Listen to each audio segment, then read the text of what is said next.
October the 1st, year 2003, here in Garden Grove. And our speaker tonight is Jordan Maxwell. He's been here before, I think it was around a year ago.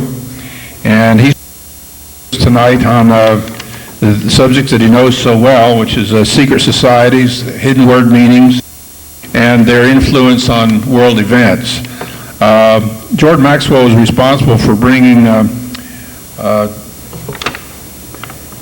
David Icke, I-E-C-K-E, I believe it's spelled, over here from England in about 1994. There's a lot of his materials over there on that particular, the middle table. And Jordan is very knowledgeable in these areas. He's been a researcher since 1959 in this field, in the occult and religious philosophy area. As you can see, he's got a number of slides here to show us tonight. And he's conducted dozens of intensive seminars all around the country. And he has his own radio talk show. And he's guested on more than 600 radio shows. He really knows his business. So let's have a warm Orange County welcome for Jordan Maxwell.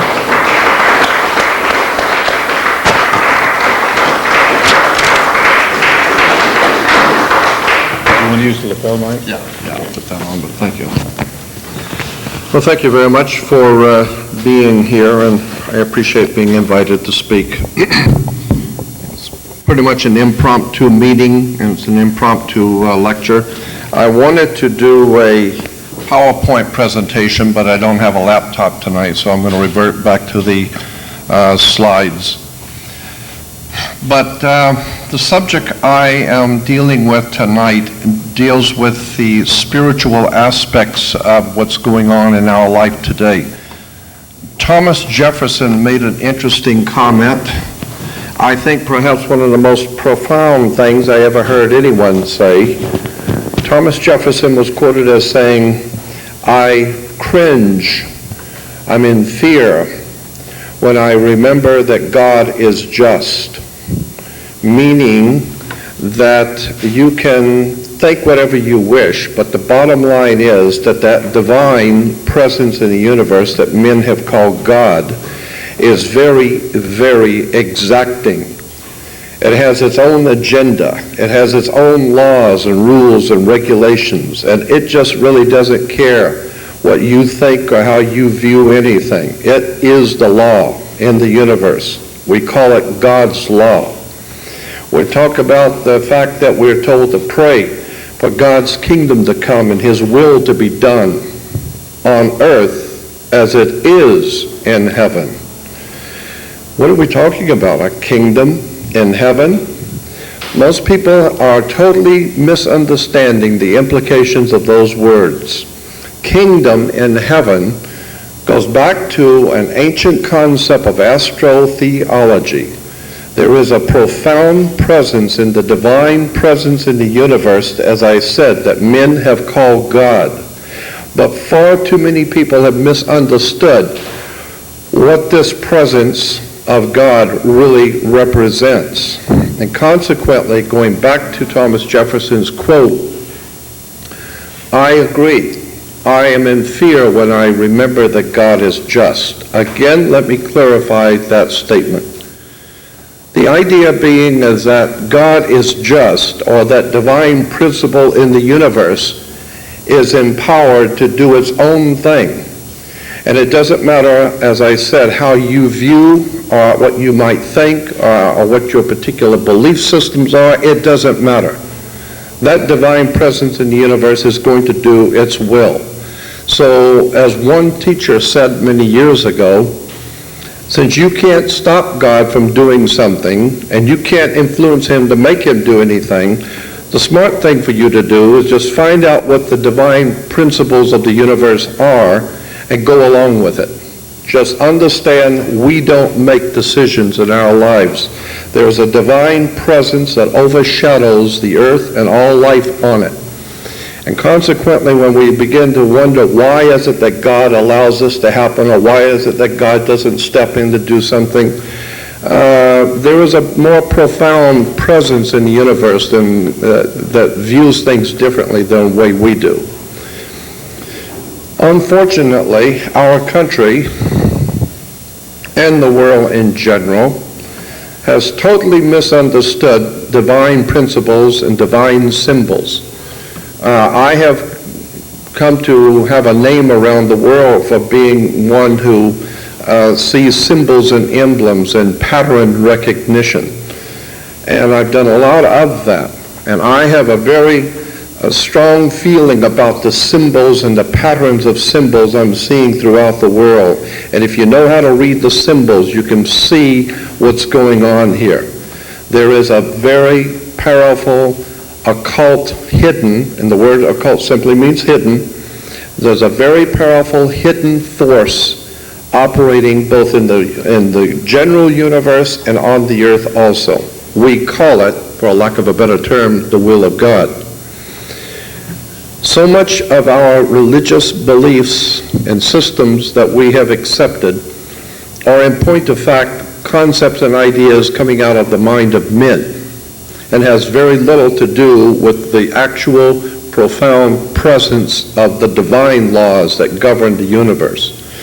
And nations have come and gone, kings have come and gone, princes, rulers, bankers, and no one seems to have ever got the point that we're not here to serve ourselves. We're not here to aggrandize ourselves. We're here to learn something, because when we leave here, and we will be doing that rather soon, and when we leave here and we go to this other place, wherever it is that we leave to, we need to be able to know and understand the principles that we have learned about the divine creation. All of this I'm saying to preface the comment that there is a actual, real, and legitimate laws that govern the universe, and it has nothing to do with our spiritual or our religious convictions. It has its own agenda. Unfortunately, the Romans didn't realize, they didn't know, they thought they understood. The Greeks, the Babylonians, Sumerians, the Egyptians, the British, all of these great nations have gone under because they didn't know how to read the symbols.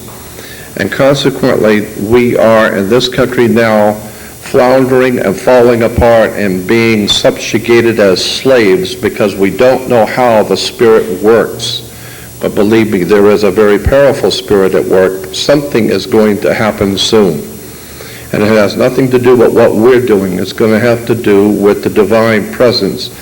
And consequently, I wanted to show you how symbols have been used and misused. We are today bombarded by religious institutions and television and radio and churches telling us that we should celebrate certain holidays, we should support particular political movements. My mother once used to say that there's never been a political movement in the world that wasn't a little religious. And there's never been a religious movement in the whole earth that wasn't a little political. Politics and religion are actually one and the same thing. Because if you follow the works of Zecharia Sitchin, we find that in the ancient world, the kings represented both the temporal power, the power of government, but they also represented God.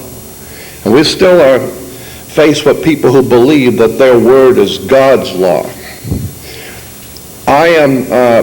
It is absolutely amazing to me to see how many supposedly intelligent, enlightened people are deceived and brought under the influence of people who would present themselves as authorities in the world.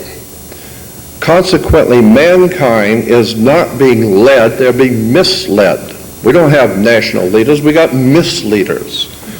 My friend Dick Gregory, who I love, Dick Gregory always says, the national leaders, you're just getting the government that the people represent. We get the kind of government we deserve.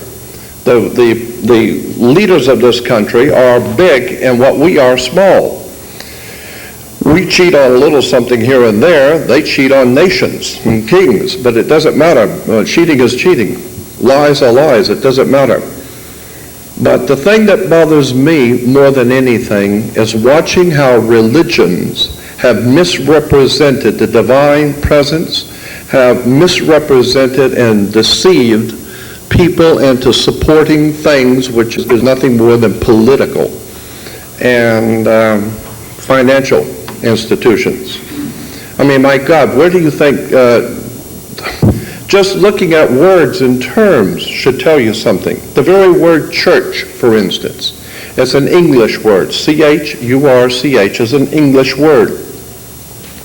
Church comes from a Scottish word, kirk, K-I-R-K. Remember the old hymn, The Kirk of the Valley?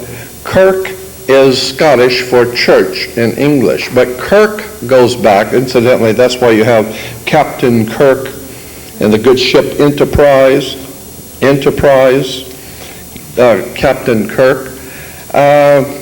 Go back to Captain Kirk, or Kirk being church in Scottish, is traced back to a goddess in Rome, Circe, and the Roman goddess Circe can be traced back to an even ancient or more ancient goddess, the goddess Circe in Greece. So the lineage is Circe in Greece, becomes Circe in Rome, becomes Kirk in Scotland, becomes church in English.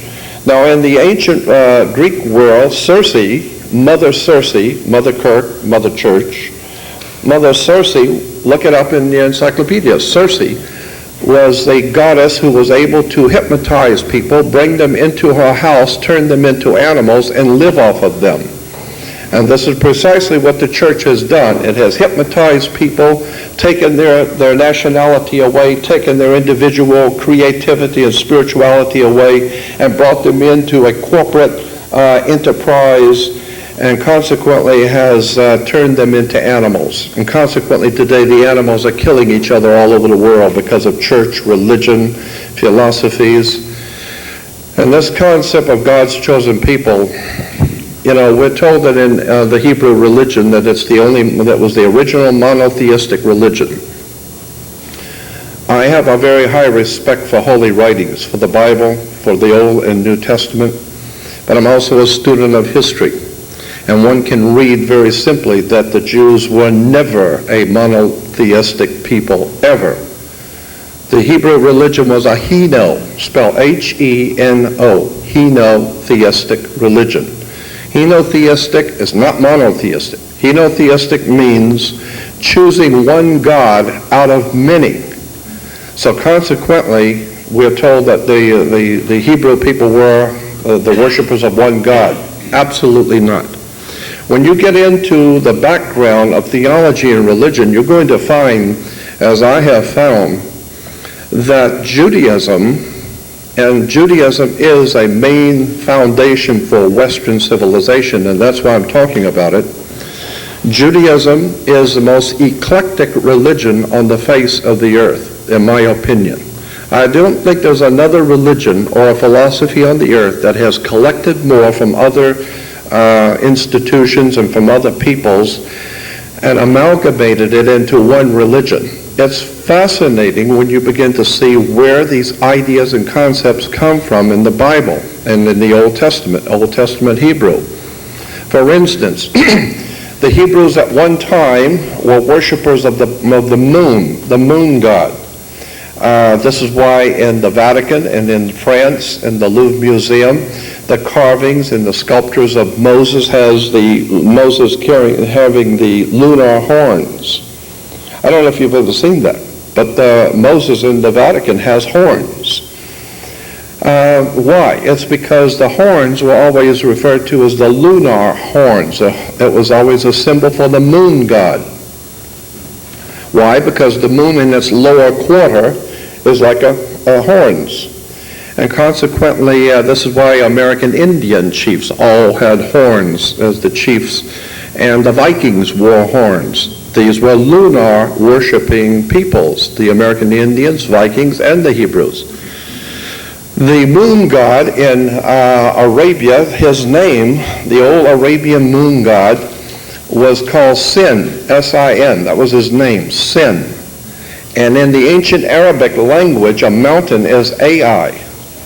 So you put the god of the mountain, the old moon god of the mountain, they still have the mountain of the moon in Africa today. But when you put the Sin Ai together, it becomes Sinai. Mount Sinai is, no, it's the Sin, the moon god, and his mountain is Ai in Arabic. So Mount Sinai, there's nothing holy about Mount Sinai. It's the worship of the moon god. And consequently, this is why the Jewish holidays are after sundown, because that's when the moon comes out. As opposed to, of course, on Sunday, when Christians are worshiping, and Sunday, on the day of the sun. So consequently, all holidays are after sundown because of Moses was the leader of the moon cult. Mount Sinai, Sin Ai. Then there's a time in the Hebrew history, in the Old Testament history, where the planet Saturn became the dominant deity for the Jewish people. Saturn, very important. I would suggest that the planet Saturn is the most important subject you're ever going to be introduced to. Saturn plays a profound, significant part in our country today, in the political situation that this country's in. The planet Saturn is profoundly important to understand. He's referred to as the Lord of the Rings. They still make movies about him. Lord of the Rings. Consequently, Saturn was a very important god to the Hebrews and to the Phoenician Canaanites. And the Phoenician Canaanites actually gave birth to a group of people in northern Europe called the Celtic Druids. Druidism is actually a Phoenician Canaanite theology. It's a Phoenician Canaanite, meaning Druidism in northern Europe and in Western Europe in general actually can be traced back through Rome, back to Greece, back into what we call today Israel and that area, Druidism. And as I've said before, one of the most important symbols of the Druidic Phoenician Canaanite religion is a magic wand. You know, like Merlin the magician with his magic wand. Magic wands were always made out of the wood of a holly tree. It was made out of Hollywood. And this is exactly why we're still being worked the magic on us out of Hollywood. It is a Druidic, Phoenician Canaanite symbol of actual legitimate magic that's being worked on this country. Consequently, let's get back to the planet Saturn for a moment. Saturn is an extremely important planet symbolically in world religions today. The wars that are going on in the Middle East definitely connected to the planet Saturn. And most people have no idea in the world what's going on, but the people who run this world, they're very well aware of the symbols and what these things mean. Saturn was referred to as I said, the Lord of the Rings. Women were told in ancient Israel to listen to their god, so they wore an ear ring. Men were to get married before their god, so they wore a wedding ring. Consequently, the kings were to get to be crowned before their god Saturn, so they wore the round corona, the ring, Lord of the Rings. Consequently, black was the color associated with the planet Saturn. We have different planets and different colors associated with the different planets coming from the ancient world, but black was the color associated with the planet Saturn.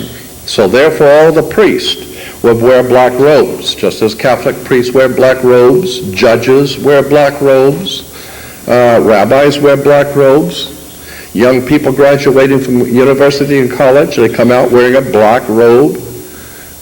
Black robes, somebody better go back and do your homework. You know what a black robe represents and why judges wear black robes? And consequently, when you graduate from university, it's a Saturnalian event. Saturn is the great teacher, the inhibitor. Incidentally, Saturn was referred to as the inhibitor, one who holds you back and teaches you a lesson. So he holds you back and inhibits you and inhibits your movement. He arrests your movement. So consequently, the Hebrews said, since he's always inhibiting you, and since we go to Tepal on Saturn's day, why don't we just do nothing on Saturday? And that's why today there's something called a Sabbath, in which you do nothing from Friday sundown to Saturday sundown. Is called Sabbath. But Sabbath is actually based on a Phoenician word, Shabbat. And Shabbat is based on an old ancient Sumerian word for Saturn. Saturn was called Shabbat, and the worship of Saturn was called the Sabbath. So consequently, when you hear that there's a very important occasion, the Sabbath, it's very important if you're worshiping the planet Saturn. Wake up. It's very important if you're worshiping the moon to have your holidays after sundown. Saturn was referred to as El in the old Phoenician language, El. El was the planet Saturn. Today, if you are promoting the worship of Saturn, you're referred to as an elder. How did you get to be an elder? You got elected. How did you get elected, and what comes from being elected? Well, you become now one of the elites. You are one of the elites because you're now elevated in society. Look up these words and these terms. Consequently, you have priests and ministers roaming around with their black robes and talking about how we should support Israel. The ancient Phoenician Canaanite peoples called the Hyksos were in Egypt. The Hyksos people were in Egypt. Today we refer to them as the Hebrew people. And at the time of the Hyksos were in Egypt, Isis, I-S-I-S, was a goddess in Egypt. I-S-I-S, Isis. And consequently, one of the pharaohs came along, I think it was Tutankhamun's father, King Pharaoh Akhenaten, and he changed the whole worship of Isis, female divine wisdom, to the new god, the sun. And he called the sun Amun-Ra, from which we get the word sun ray, Amun-Ra, Amun-Ra. So now you have Amen-Ra or Amun-Ra. Incidentally, this is why Christians say amen in church, because the sun was called Amen-Ra, Amen-Ra. And the Egyptians said nobody can talk to God. No one ever has seen God. But you can talk to his son, who will take the message to him. And so therefore, at the end of their prayers in Egypt, they would say Amen, because it was Amun-Ra, the God's son, the light of the world, who takes the message to his father. So consequently, we had Isis. And then we have the complete destruction of the worship of Isis, and brought in a new religion, as I said, Amun-Ra. And then when the Hyksos moved north into Palestine, they encountered the planet Saturn. Saturn, as I said, was called El. If you take the I-S, R-A for Ra, and E-L, it becomes Israel. Israel is Isis, Ra, and El. The three names of the esoteric languages of the world for the sun and for the ancient gods of the ancient world. So when you're going to send your money and give all of your support to Israel, just remember you're supporting a country that is filled, that's why it's called the Holy City. Jerusalem is referred to as the Holy City. Why the Holy City? It's because every kind of screwball, dim-witted religion that has ever been on the face of the earth has come out of Jerusalem. They've had child sacrifices, pornography, blood rituals, moon worship, Saturn worship, sun worship. My God, that whole area is filled with lunacy. It is today the center of world lunacy. And the secret societies and fraternal orders out of England, France, Germany, and America are manipulating the peoples of this world to support something called the reestablishment of Solomon's temple. If you understand that Solomon is simply the three words in the ancient languages for the sun. Sol, S-O-L, is Latin for the sun. Om is Hindu for the sun.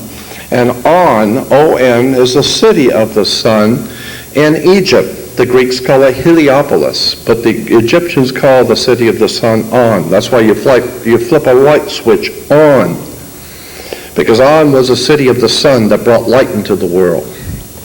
So Sol, Latin, Om, Hindu, On, Egyptian. Put it together, it becomes Solomon, or Solomon. There was no King Solomon. There was no King David. I even asked a Rabbi Marvin Entelman many years ago. He's probably gone now. But many years ago, he was the president of the American Rabbinical Association. And I asked him, I said, Rabbi Entelman, tell me the truth. did these people who actually in the Old Testament, did they really live? King Solomon, King David, Abraham, Isaac, Jacob, etc. And he said to me, look, it's a religion. The Catholics have got Father, Son, Holy Ghost. The Hindus have Brahma, Vishnu, Shiva. The Egyptians have Osiris, Isis, Horus. I mean, we're Jews. We got to have something too. I mean, it's just a religion, but we got to have something. So it's a triune God. It's always Brahma, Vishnu, Shiva, Osiris, Isis, Horus, Father, Son, Holy Spirit. It's always a triune God. So they came up with an idea of Abraham, Isaac, Jacob. There was no Abraham, Isaac, or Jacob. It's just a play on terms and symbols and words. And when you talk to the rabbis and confront them, they'll say, yeah, that's true. It's just a religious teaching. I mean, but, was there Osiris, Isis, Horus? No, it's symbolism. Well, so is the rest of the religions of the world. Always just symbolism. You will be surprised at how much the planet Saturn plays in world politics. Again, when kids graduate from university, incidentally, the word graduate comes from two words, gradually indoctrinate. So consequently, when you graduate, you come out with a square martyr board. The square martyr board, what is a martyr board? It's a board, it's a metal square with a handle so that you put cement on it when you're building with bricks. And it's called a martyr board. You're wearing the martyr board when you graduate from university. The martyr board is a symbol of masonry. This is why you go to college to get a degree.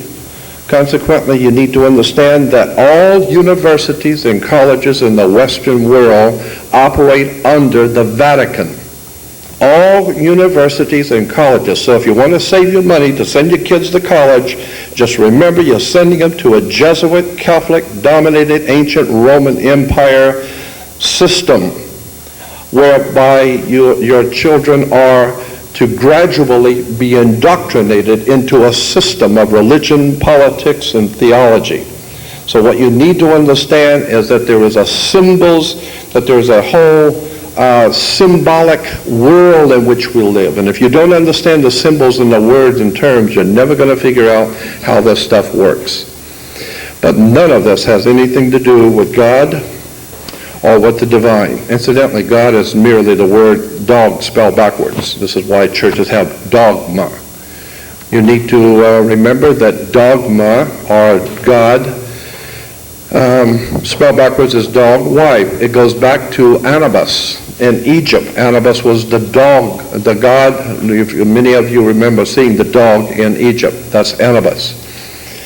Sirius.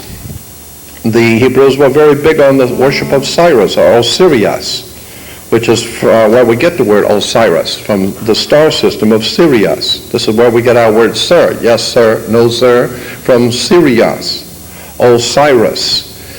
All of this I'm saying to bring you to a point where you can understand that religion and theology, for the most part in this world, are based on political and ancient secret societies and fraternal orders. And they are manipulating the entire human race today and laughing behind everyone's back. And consequently, I have watched this over the years. I've worked on television programs for CBS. I've worked on kinds of programs with these religious institutions. And I am amazed at how much people just don't know about how government really works. Let me give you an example. And symbols and words and how they're used. Why do you have to go to court? And, everybody's scared to death because you got to go to court. You go to court because you play basketball on a court. You play tennis on a court.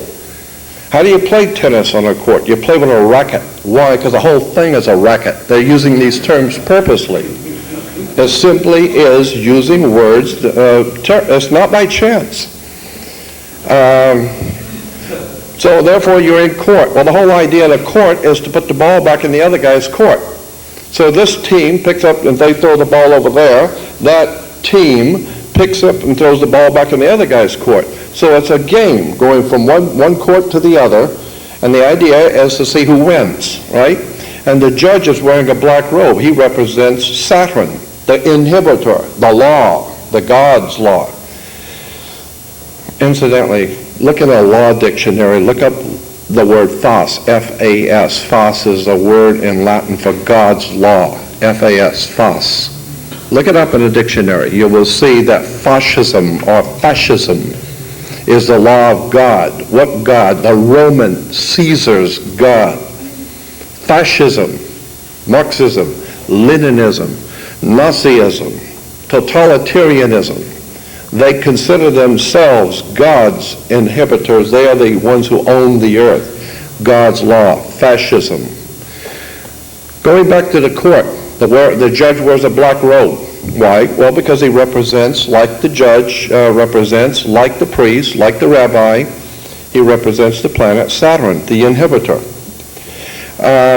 He sits on a bench. He rules from the bench. The word bench in Latin means bank. A bench is bank in Latin. And consequently, where do you find a bank? You find banks on both sides of a river. They're called river banks. And what does a river bank do? It directs the flow of the current sea. Consequently, this is why the juice coming out of the wall is called a circuit court. It's a whole thing has to do with Saturn, the god called El, who gets El elected, who puts you as one of the elites. You are now an elder. And why? Because now you have the juice. It's called electricity. Electricity is the juice that makes things work. The circuit court, the whole entire concept in government and religion and churches is the flow. Go with the flow of the symbols and the emblems. I am of the opinion that one day, somewhere along the line, this country is going to wake up and find out that it has been suckered into a new world order, which is directly traceable to the secret societies that were invented by the Jesuit order of the Catholic Church. I am totally convinced that what we call the New World Order is a Jesuit Catholic work. It has always operated. Keep in mind that the Catholic Church, and I was born Catholic, my mother died a Catholic, my family is all Catholic, so I'm not complaining or talking about the Catholic people, I'm talking about a corporation, an ancient empire. Rome has dominated Europe for 1,600 years. Rome dominated Europe. Europe has dominated the world, and the Pope dominates Rome. So consequently, the Holy Father has dominated for 1,600 years bloodshed, violence, anarchy. All of the most atrocious acts of inhumanity have been committed by the Roman Church as far back as the 4th, 5th, and 6th century. We know that the escapades of the popes, many of them were homosexuals, most of them were murderers. They were all offsprings of bankers. The entire Vatican system was a banking system. Today's Uniform Commercial Code is based on the old Vatican canon law. So once you understand, the church, government, politics are all interconnected, and the secret societies have been manipulating them all from day one. And I am of the opinion that there's never going to be a change in this country until people find out that there's a world of difference between being religious and being spiritual. And I believe that once you understand that the universe, that there are laws governing the universe, and once we get in tune with that, you're going to find out that God is still in control. We are not, but God is. I wanted to show you a few slides tonight because I got a lot of things I wanted to talk with you about. I wanted to do a PowerPoint presentation, but I don't have the laptop. And so I think what I'll do is I'll just give you an idea about how symbols and emblems work. Somebody a long time ago said, always trust a person looking for truth. Don't ever trust the one who's found it. Consequently, I don't present myself as the world's foremost authority on anything. I'm just an ordinary man pursuing extraordinary knowledge. I don't know who God is, but I know what it isn't. And I know that once you understand how the celestial bodies in our solar system affect us and affect each other, you'd be surprised how much the planets around in our solar system affect us. Are you aware of the fact, for instance, that the sun is pulled 4 degrees, according to the science, 4 degrees out of orbit toward the planet Jupiter? I learned that at an observatory once.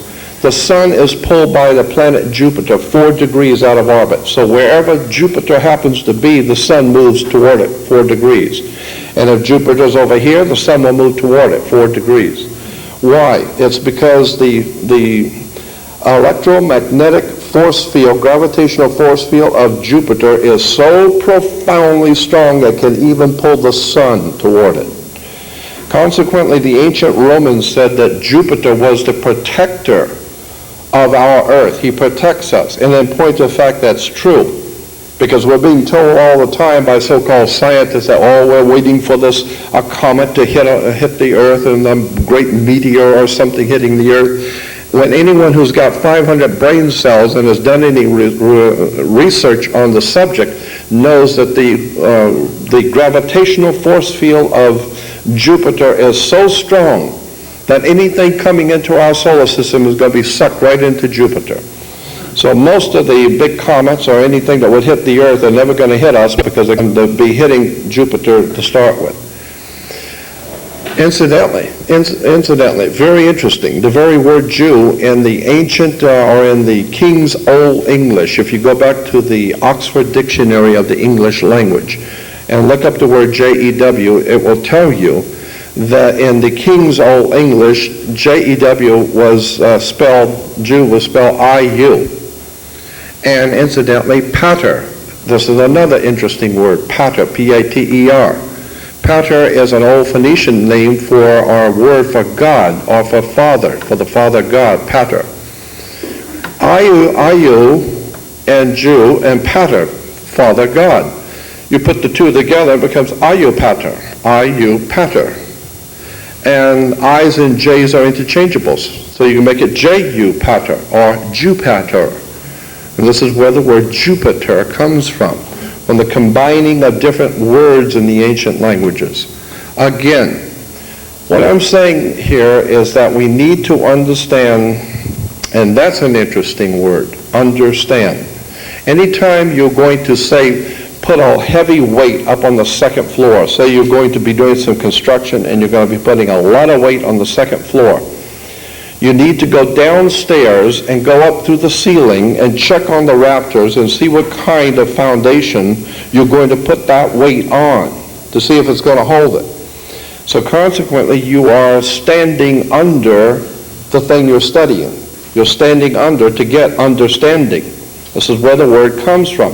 You need to stand under the foundation of a subject to figure out what you're doing here. And consequently, so many people do not know how to stand under a subject. You need to take hours of research to find out where these words come from, where these systems arrive at, what do these words mean? And then you find out the word capital, for instance. The word capital is a Latin word in Rome for money. So if you don't have the capital, you can't do anything. Capital is money, is the word for money. Let me give you, now a lot of people understand the UCC process. Let me just give you a basic concept if you don't know. There are two basic kinds of law in the world, the law of the land and law of water. People live on land.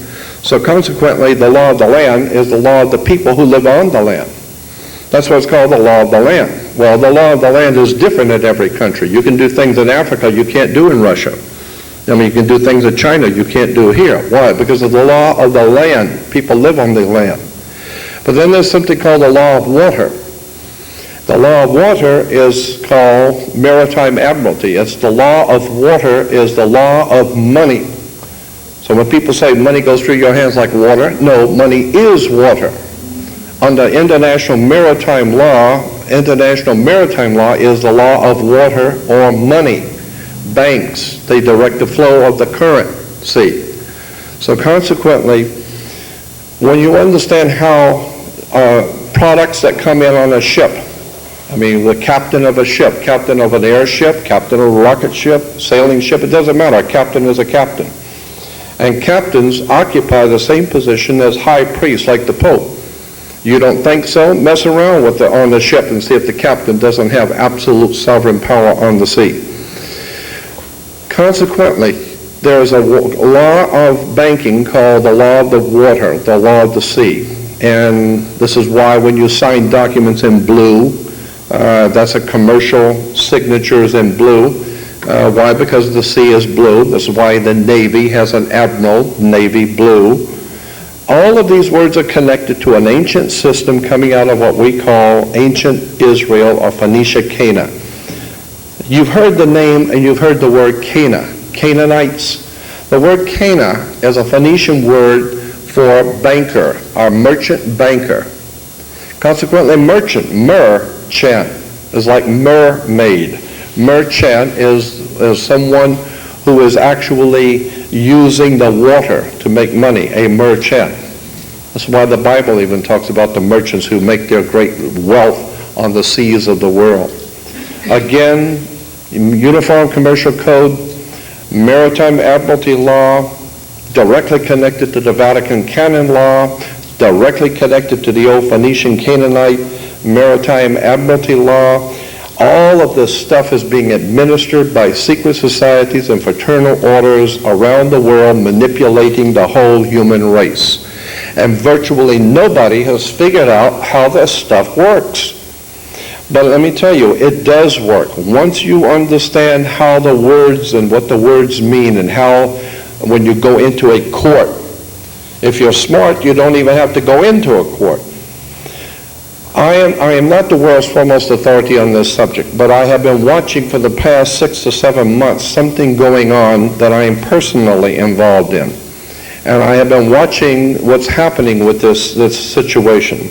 And I have discovered, it has been told to me and explained to me, that when government comes after you, state, county, city, especially federal and big government, when they come after you for whatever reason, there are 4 things that you can do. 2 of them are very bad and 2 of them are good. The 4 things you can do, the first 2 are bad. The first thing you don't want to do is hire an attorney and fight the case. If you hire an attorney and fight the case, what you have done is you are dishonoring their charge. And that's why, like you said, when you plug something into the wall, you're going to get a charge. And so they're going to bring you into court to charge you.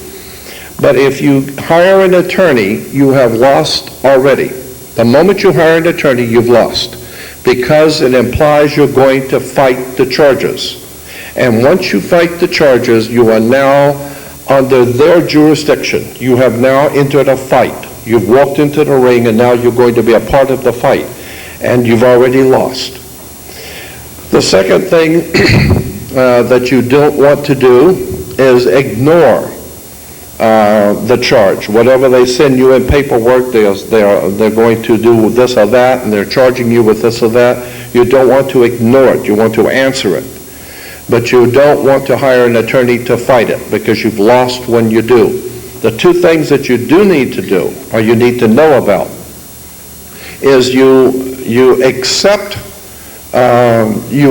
what they're saying, that they're charging you with. You accept it. And it's called a conditional acceptance. And I'm not the authority on this. I've just found this out within the last couple of months. And I don't have all of the details on it, but it is very important that you need to understand. And I've got the experts who have been looking at this and who have been working with this, and it's working. When you accept whatever the government says you've done on the condition, you can turn around and use that acceptance, and with your what is called a exemption under the Uniform Commercial Code, and consequently you can accept whatever they are charging you with and pay it off with your UCC exemption. I don't know how all of this works, but I've been watching it happening, and I understand that it is working. And so I've got some videos from the people who have given lectures on this subject of how government and courts really work, So I'm going to make that available pretty soon so that you can study it for yourself. I just think it's a very interesting the way courts and governments actually work. Without taking too much more of your time, I'm going to do a few slides because I want to get back to the point of how symbols work, what these terms and symbols mean, and show you how we are being misled and deceived by accepting certain political and religious concepts. Because as far as I'm concerned, it's absolutely outrageous that the human family should bow down its knees to man-made religions and man-made governments when, in point of fact, God has not asked you to bow down to anything or be under anything or be under any government. I don't consider myself subject to any man, any government at all, period.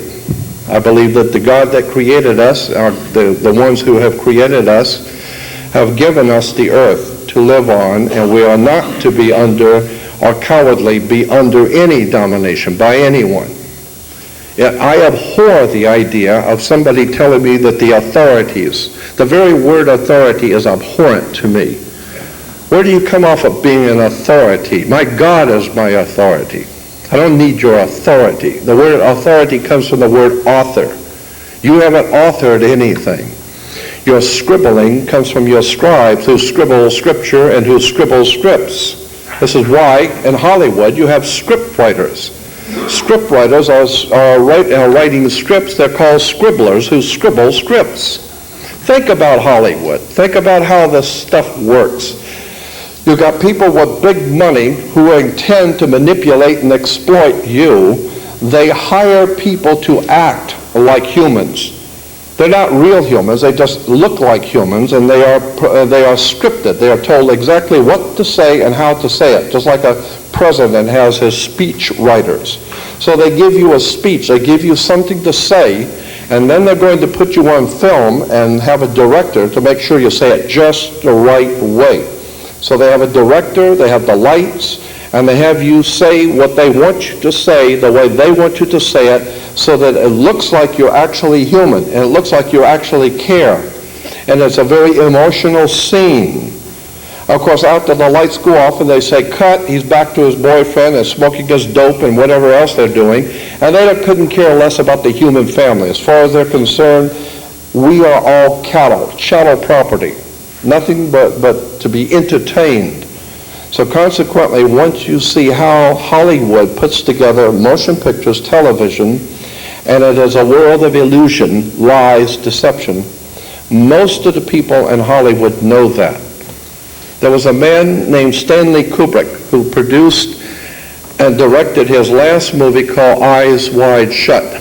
The movie Eyes Wide Shut, I think, from what indications I've received out of Hollywood, he died because of that film. I think he was assassinated because of that film, and I think he knew that his days were cut short.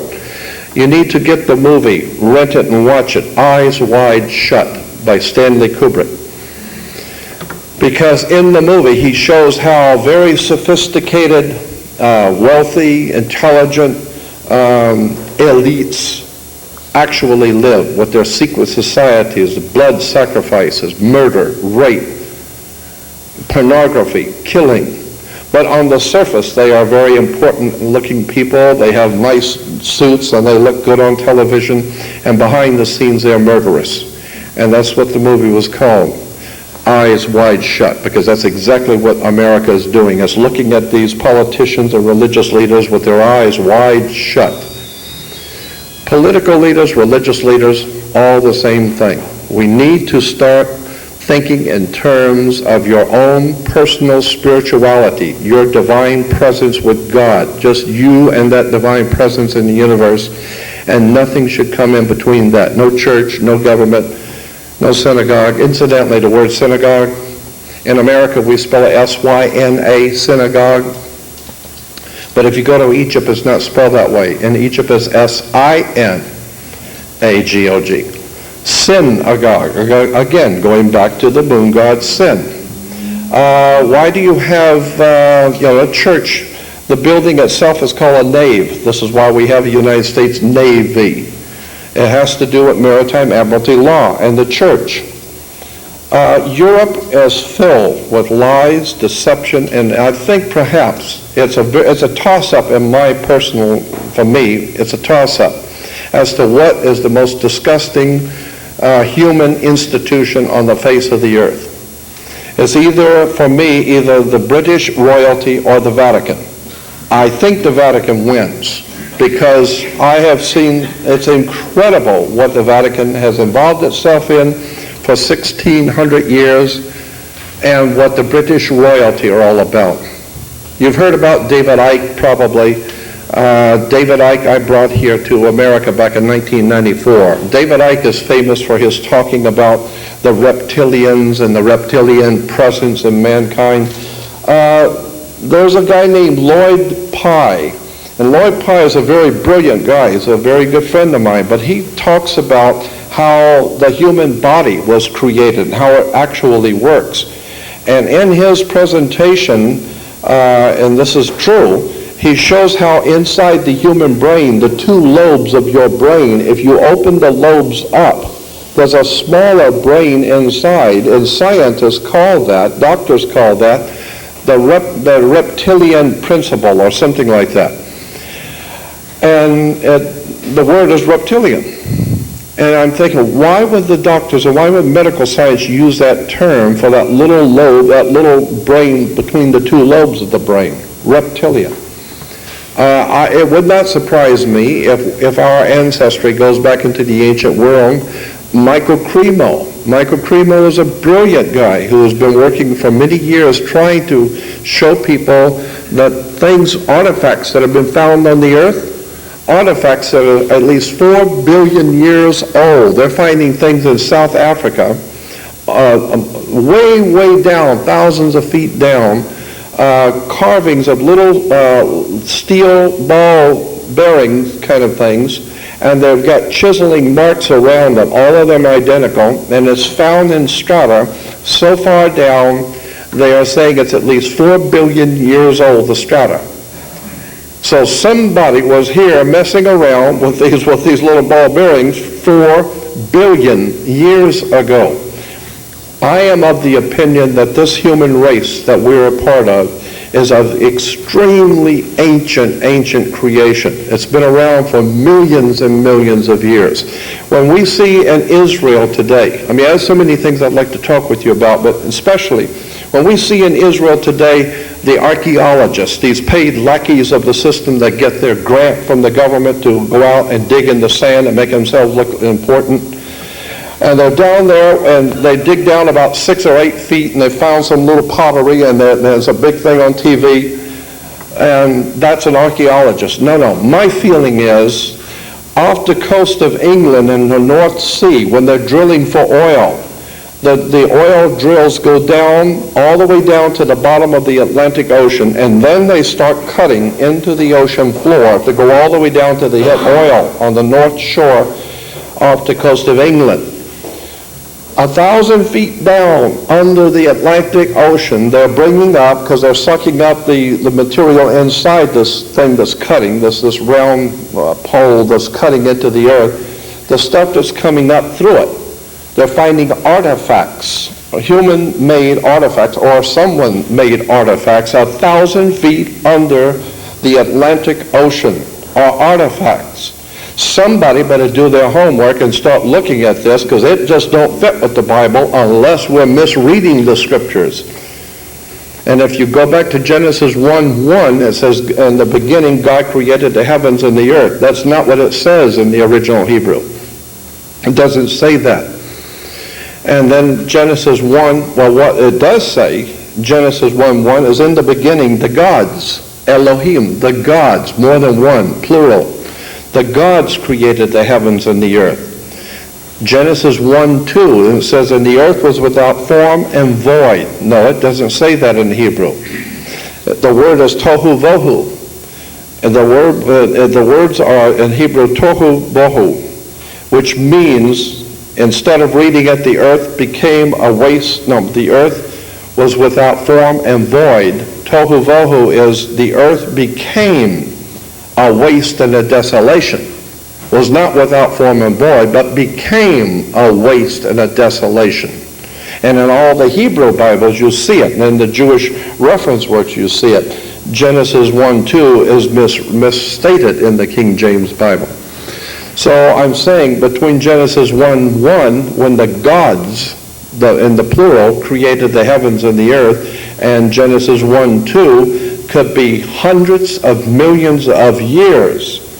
And as called, and many of the scholars in the field of biblical archaeology know that there's a world of difference between Genesis 1:1 and 1:2. The human family could be millions of years old. I am totally convinced of for my own self, that we are the product of a higher intelligence in the universe. I don't think that for 1 minute that we just evolved here. The evolution makes no common sense to anyone who thinks very deeply on it. I mean, what was one eye doing while the other eye was evolving? How come everything is balanced? I mean, fish have two eyes, just like all other animals have two eyes. The whole entire earth reeks of design. Somebody has been designing something for a long time. And once you begin to see how the human history, ancient history, is telling us something about who is in charge here, I believe that there is, in point of fact, right now on the earth, for a lack of a better term to describe it, extraterrestrial life forms. I'm totally convinced that they're here. I am totally convinced, too, for myself, that these extraterrestrial life forms are the exact same thing that the King James Bible is talking about when it says, in the beginning God created the heavens and the earth. Elohim. Elohim is not God. El is God in the old Phoenician language, and Elohim is like putting an S on the end of a word. We have C-A-R or C-A-R-S, making it plural. Well, in the old Phoenician or Hebrew language, El is God, but Elohim is plural. And so consequently, in the beginning, Elohim, or the gods, created the heavens and the earth. And then later on in Genesis 1:2, it says, and the gods said, come, let us make man in our image, after our likeness. What do you mean, come, let us? Was God talking to himself? Consequently, you begin to see how there's a lot hidden in the Old Testament that they haven't told you about yet. But the ancient rabbis knew it, and they talked about the presence of the gods here on earth, whoever they are. And I believe that this is exactly what we are facing today. We are told in the Bible that if you remember Abraham, the story is a metaphor. The story is a symbolic story telling you something. But 3 men come walking up into the camp, and Abraham saw the 3 men and went out to talk to them and had them sit down and have something to eat with him. That's in Genesis 8. And then we find out later the 3 men were actually God and his 2 accompanying angels. Go back and read it in Genesis. So if you're going to accept the Bible, you need to go back and read Genesis, where God sat down and had dinner with Abraham and his 2 angels. So the 3 of them look like men. I'm saying that the Hebrew or the ancient Jewish tradition says that their gods look like us. They have created us in their image. And there's a very good possibility that that's exactly the case, that we are an experiment of a higher race that has come here from another place, and we are actually connected to the stars. And we didn't even know it. We thought we just evolved here. No, nothing this complex as a human, with a human brain and the human creature, evolved anywhere. Somebody designed us. Obviously, even Christian people refer to it as God. God created us. I don't care how you view it. We didn't just get here by chance, and somebody else is in control, and you need to understand that whoever that one was, or whoever they are in control and not us. I'm also of the opinion that many of the political leaders, like David Icke, who talks about the reptilians, I believe that it would not surprise me, I should say, that if we find out that political leaders are not actually human at all, that they very well might be the Elohim that the Bible talked about, who look like us. We're made in their image and likeness. but they're not like us. They don't care a damn about human life. They don't care about anything human. They're here to do one thing, and that is what they're good at, and that's to control the creature. So I'm thinking that it's about time we start waking up and taking back our own spirituality and getting in tune with the universe. There are so many things I would like to have you know and be aware of in relation to the way secret societies and subversive orders operate, along with the many slides I wanted to show you also. We could go on for hours on all of this. What time do we actually have till? We generally start packing up around 10 o'clock. We have to be up by 10:30. Good. I'm just going to go to 9:30. I'm going to forego the slides tonight because there are a few other things I want to talk with you about. I'll come back another time and we'll do a PowerPoint presentation I wanted to do anyway. It's much easier doing it that way. When we're talking about the political situation in this country, I am amazed at how many people have not done their homework and see the overwhelming and obvious implications of things which are happening in this country.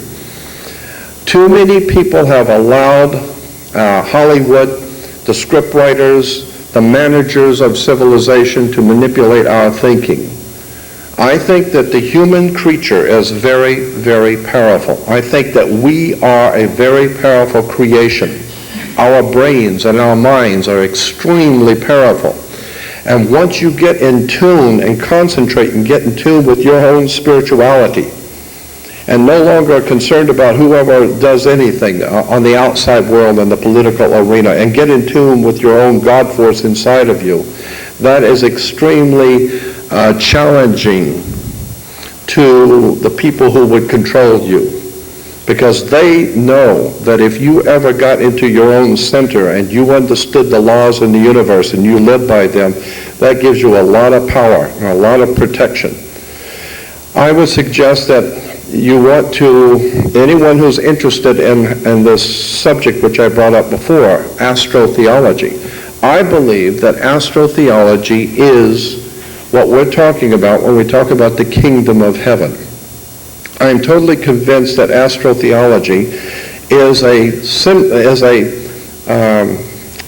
concept that is wrapped up in the New Testament, that's in the Old Testament, but especially in the New Testament, and we're missing something if we don't see it.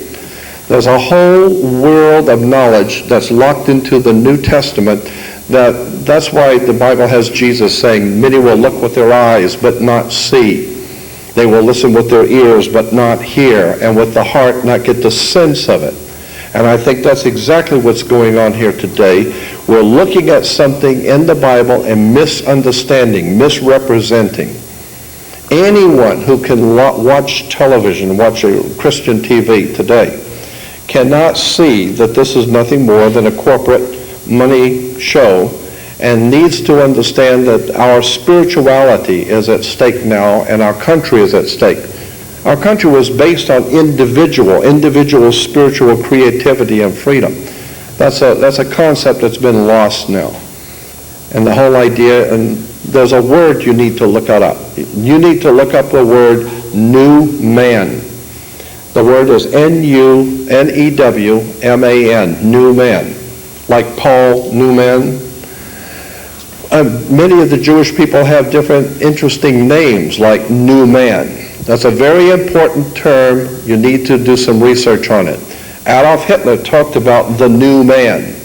The Communist Party talks about the new man. Mussolini talked about the new man. Totalitarian dictatorships all talk about something called the new man. And it's always in quote. Go on the web and put in quote, new man, end quote, and see what comes up. All of the totalitarian dictatorships talk about something which they're working toward called the new man. And this new man, Adolf Hitler explained it better than anyone, in my opinion. He said this new man is going to be a race of people on the earth who have lost all identity with the old ways of caring about people, love and family, etc., and they are going to be totally robots in our hands. Not going to have anything to do with the old order of living the way we have lived before. The new man is going to be one who has no connections with God, spirituality, or nothing else. He's merely an automatron. He's automated word control. And this is what we are today, word control. So I'm saying that while these people are trying to bring about something called a new man, I think that what they're getting ready to do is they're beginning slowly but surely to crush human spirituality, crush out of existence human freedom, and bring about a civilization that's based on fear and the law and obeying the powers that be. And somewhere along the line, I think that their spirit, the one we call God, the Spirit, is going to do something on this earth, and that's going to be horrendous. Because somewhere along the line, Rome fell.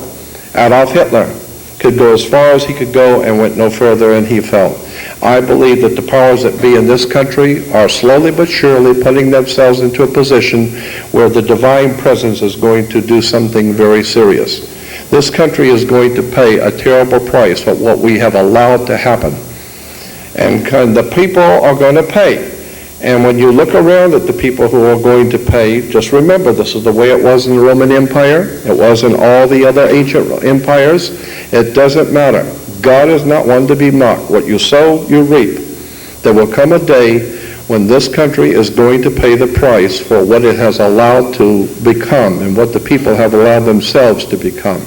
So I think in conclusion, I would say that your need to become spiritually in tune with the rest of civilization, with the universe, is very important. And I think the way to do this is to quietly, and this is the way I have done it, and I've seen it work over and over, is quietly talk to the Spirit that is around you continually, this God force which is around you. Somehow or another it hears you, and somehow or another it deals with you. And consequently, I would suggest you talk to it, ask it to protect you, to help you, to open up your eyes, to see what you need to see, to why you're here, where you're going. You'd be surprised what that kind of thing will do. It's a very powerful force that's around you. It's called the God force. There are many, many different words can be used for it. I call it the Spirit. I'm suggesting that what we need to do is become more spiritual and get totally away from this whole manipulation of the human family, this new man that they're planning on having, because somewhere along the line I think this whole thing is going to collapse, and when it does, it's going to be a time when we have to depend on our connection with the Spirit to protect us. I see this coming very soon. I want to thank you because I will be able to come back another time and do a better presentation with slides. There's so many things I would like to say to you tonight. And one other point I wanted to make. I have some videos. I have a video of a television show, and maybe you didn't know about this. This is a TV show. I taped it off of television back in February of 2001. This is about 7 or 8 months before 9/11.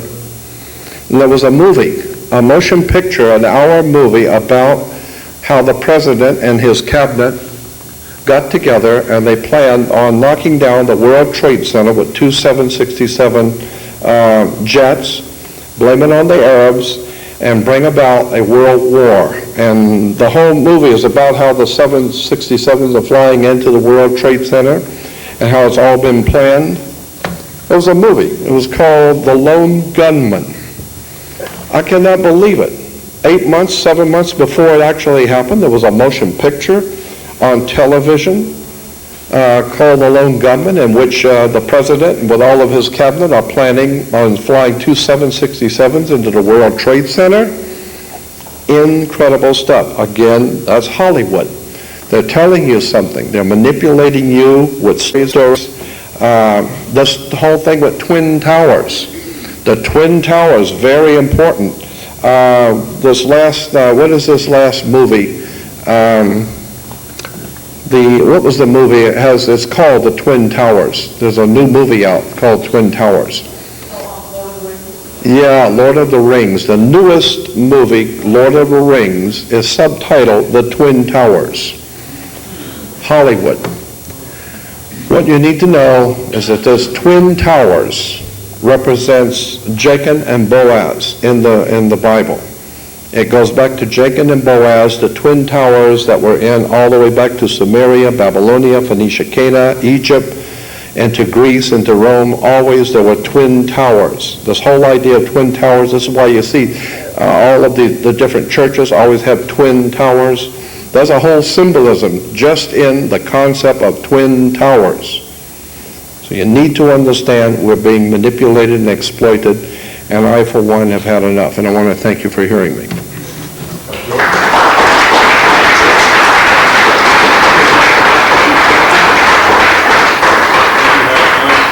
Oh, sure. I got time for a few questions if you want to. It doesn't mean I know the answer, but I'll entertain the question anyway.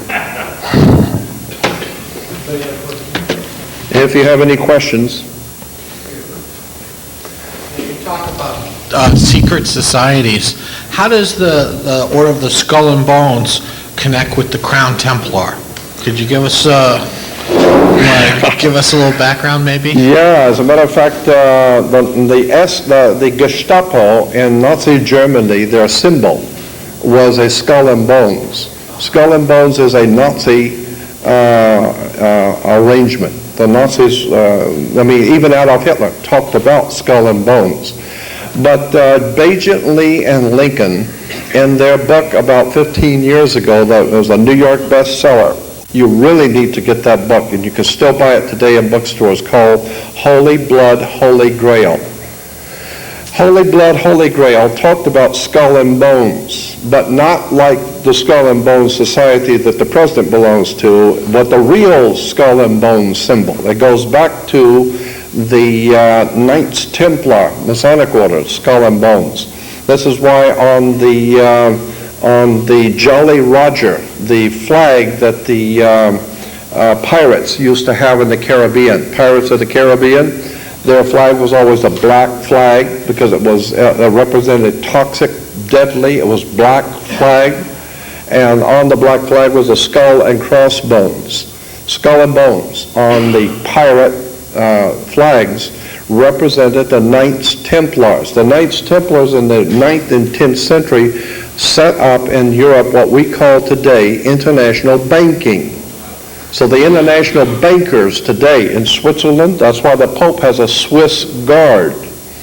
In Rome, the Pope has something called a Swiss guard. The Swiss guard represents the Knights Templars guarding the boss of Rome, the Holy Father, Knights Templars, international banking. That's why Switzerland is the home of the Knights Templar. And even the Swiss flag has the red cross on a white background. Incidentally, if you fly over, and I've got beautiful pictures in color of this, if you fly over the Vatican and look down on the Vatican, you will see, for the first time, it's very obvious, the British flag. It's called the Union Jack flag. It's a crisscross, which is the up and down cross, which is called the Cross of St. George. And behind it is a crisscross called the Cross of St. Andrew. You put the two crosses together, crisscross and the straight cross, and it becomes a double cross. And that's why the British have been double-crossing people for years. That's where the word comes from. We've been double-crossed. Double-cross goes back to British banking fraternities. The Knights Templars double-crossing the whole world. Switzerland, very interesting place. Switzerland has the Knights Templar cross. That's why today you have organizations called the American Red Cross, Wake Up Red Cross. It's a Cross of St. George. It's a Masonic Knights Templar organization that operates behind enemy lines. And you say, oh, well, the Red Cross can go behind enemy lines. Of course the Red Cross can go behind enemy lines. They are the enemy. They're financing the enemy. They're financing both sides. That's why it's called the Red Cross, the Cross of St. George, which is the Swiss national symbol in Switzerland for the banks in Switzerland. I'm saying you need to understand how this stuff works. Skull and crossbones is very obviously a Nazi German ancient symbol, and in the Holy Blood, Holy Grail, They go into the old ancient stuff that the skull and crossbones connected to. Holy blood, Holy Grail. Yes.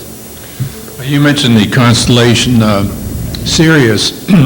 There's another constellation, Orion, and ordinarily I wouldn't know this, but I happen to own a Subaru car, a little Japanese car, and I was reading, I believe there's 7 stars in the constellation Orion, and when you look at a Subaru, I found out Subaru is a Japanese word for Orion, and if you look at the hood ornament on a Subaru, it has the 7 little stars on it tied together, and I was wondering what the significance of Orion is. You mentioned a Sirius. There's even a motion picture company called Orion Pictures. Yes, Orion is very important Yeah. in the Jewish system. And the Jewish system of mysticism, the Pleiades, Orion, especially Sirius, all of these are very important to mystical Judaism. And as a whole, I got the reference works on that, but I would suggest just go on the web and put in quotes. And anytime you go on the web to do any research, make sure you put quotes around the word you're looking for. If you put in Orion is one thing, but if you put quote, Orion, end quote, then it will go directly to where that word is used the way you're looking for it. So always put quotes around whatever it is you're looking for on the internet. Orion, very important. Go on the web because there's a lot of material on Jewish mysticism connected to Orion. That's why it's Orion Pictures. I had one other one. You mentioned the word mir, which there's a song, La Mir. Does that mean the sea? Yeah. You Mir, mentioned M-E-R. merchant. M-E-R is merchants. Mir, So I chant. guess M-E-R is sea, isn't it? Yeah. S-E-A. Mir is a Phoenician Canaanite word. Incidentally, keep this in mind. When you hear the term Hebrew, the word Hebrew, or Hebrew language, you say, well, so-and-so means this in Hebrew, or means that in Hebrew, or in Hebrew it says this or that. When you hear that term Hebrew, understand there is no such a thing as a Hebrew language. What we call the Hebrew language is a Phoenician Canaanite language which is spoken by Hebrews. It's like in America, we speak American. No, we speak English. We are Americans, but we don't speak American, we speak English. English comes from England, not America. So the Americans speak English, but we don't speak American. The same thing, Hebrews don't speak Hebrew, they speak Phoenician Canaanite. It's the Phoenician language which we call, for lack of a better term, Hebrew. So there is no such a thing as a Hebrew language. As a matter of fact, if you go to the Jewish encyclopedias and look up Hebrew language, it traces it back to Phoenicia, to Canaanite language, Phoenician language, and I said, it was very obvious what's going on here. There is no Hebrew language. And so much of what, and I could have gone on talking about the ancient Hebrew religion, Zoroastrianism. Probably one of the most important influences on Judaism in the world today is Zoroastrianism. And Zoroastrianism comes from Iraq. Iraq is the home of Zoroastrianism, and Zoroastrianism dominates Judaism. Almost all the teachings in Judaism come from Zoroastrianism in Iraq. I think it's awful interesting that today Iraq is now being plundered under. I wonder why. All of the teachings in Judaism can be traced back to Iraq. That's very interesting in my opinion. Yes? Within the New World Order movement, there's something called the New Age movement also. Yeah. Mm-hmm. They talk about the age of Aquarius, the dawning of a new age. Yeah. Do you know when has the age of Aquarius started, or when No. that's going to start? And if there is there any connection to the end of the Mayan calendar, which ends in the year 2011, December the 23rd, because the Mayan calendar, Yeah, you're right. their legends also speak about the dawning also of a new age. Is there a connection Right. there also? Yes. Adolf Hitler was very much involved with the dawning of a new age.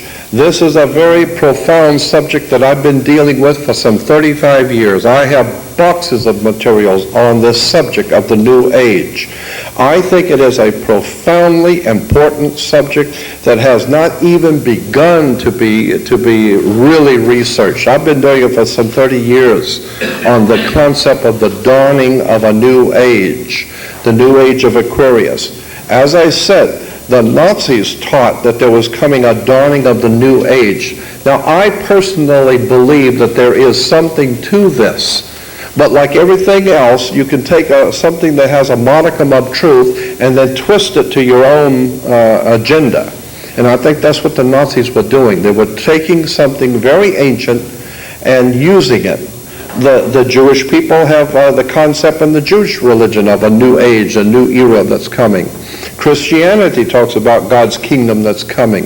I think that there is something, there is some sort of legitimate, factual reason to believe that there is some kind of a new dawning coming, a new age coming.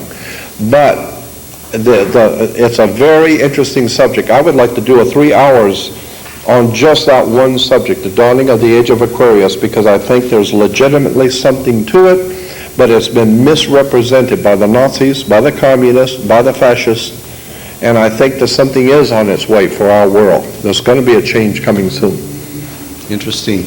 You know, reading a book on the Mayan calendar, supposedly by the year 2012, when it ends, Right. there will be a new calendar broken up into 28-day months.